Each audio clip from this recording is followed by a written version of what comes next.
এবার ইন্দ্রাণী গাঙ্গুলির চালাকির কাছে হার মানতে বাধ্য হলো ঈশানের ছোটো কাকিমুনি এবং দেবলীনা। হ্যাঁ বন্ধুরা, ভিডিওতে লাইক দিয়ে দেখতে থাকুন। যে মুহূর্তে কিনা দেবলীনা ও বাড়িতে এসে হাজির হয় এবং আসা মাত্রই যখন পুলিশ দেখতে পেয়ে দেবলীনা ঘাবড়ে যায় এবং বলতে থাকে যে আন্টি, সাত সকালবেলা হঠাৎ করে গাঙ্গুলি হাউসে পুলিশ কী করছে বলো তো? কোনো কিছু চুরি টারি গেছে নাকি বলো তো? ঠিক সেই মুহূর্তেই যখন ইন্দ্রাণী গাঙ্গুলি বলতে থাকে যে দেবলীনা, ভালোই হয়েছে তুমি সাত সকালবেলা এই বাড়িতে চলে এসেছো, কারণ পুলিশের ইনভেস্টিগেশনে অবশ্যই তুমিও কিছুটা হলেও হেল্প করতে পারবে।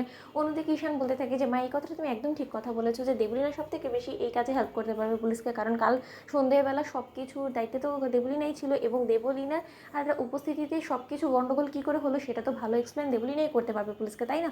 অফিসার, আপনি বরং দেবলীনাকে জিজ্ঞেস করুন কাল রাতে ঠিক কী কী ঘটনা ঘটেছিল। অন্যদিকে যখন অফিসার বলতে থাকে যে তো দেবলীনা ম্যাডাম, আপনি আমাদেরকে একটা কথা বলুন তো, কাল কুসুম দেবীর সঙ্গে যা কিছু হয়েছে সেই সব কিছুর পেছনে মূলত কে থাকতে পারে? কেউ কি ইচ্ছাকৃতভাবে চক্রান্ত করে ওনাকে সেই নেশাগ্রস্ত ওষুধ খাইয়ে সকলের সামনে এরকম মাতলামো করার জন্য তার বিরুদ্ধে চক্রান্ত করেছিল, নাকি সে নিজে থেকেই সেই জিনিসটা খেয়ে ফেলেছিল বলে আপনার অন্তত মনে হয়? অন্যদিকে যখন দেবলীনা বলতে থাকে যে দেখো ঈশান, তোমার একটা ভুল ধারণা আমি ভেঙে দিচ্ছি, কাল গোটা পার্টি অর্গানাইজ আমি করেছিলাম সে ঠিক আছে, কিন্তু তাই বলে এবার এই প্রত্যেকটা মানুষের উপর নজর রাখাটা তো আমার পক্ষে সম্ভব না, তাই না?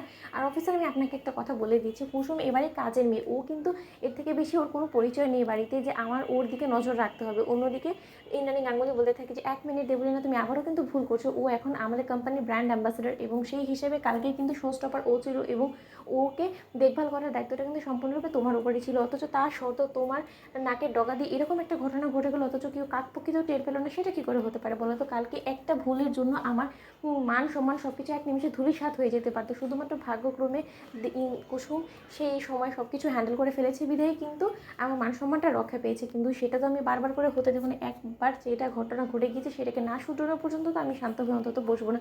তুমি তো তোমার আন্টিকে খুব ভালো করেই জানো, তাই আমি বলছি যে কাল যা কিছু হয়েছে সেটা সুস্পষ্টভাবে বলো। অন্যদিকে যখন দেবলীনা বলতে থাকে যে দেখুন অফিসার, আমার মনে হয় যে কুসুম ইচ্ছাকৃতভাবেই হয়তো বা নিজে থেকেই ড্রিঙ্ক করে ফেলেছে বেশি, কারণ এখানে ওভারসিজ কিছু ক্লায়েন্ট ছিল এবং তারা অবভিয়াসলি এসব খেয়ে অভ্যস্ত এবং তাদের জন্য এইসব কিছু আমরা রেডি করিয়েছিলাম। এখন সেটা যদি না বুঝতে পেরে গাইয়ে ভূত যেহেতু কুসুম, সেটাকে ও যদি খেয়ে ফেলে তাহলে তো সেটার দায় আমাদের উপর এসে পড়ে না, তাই না?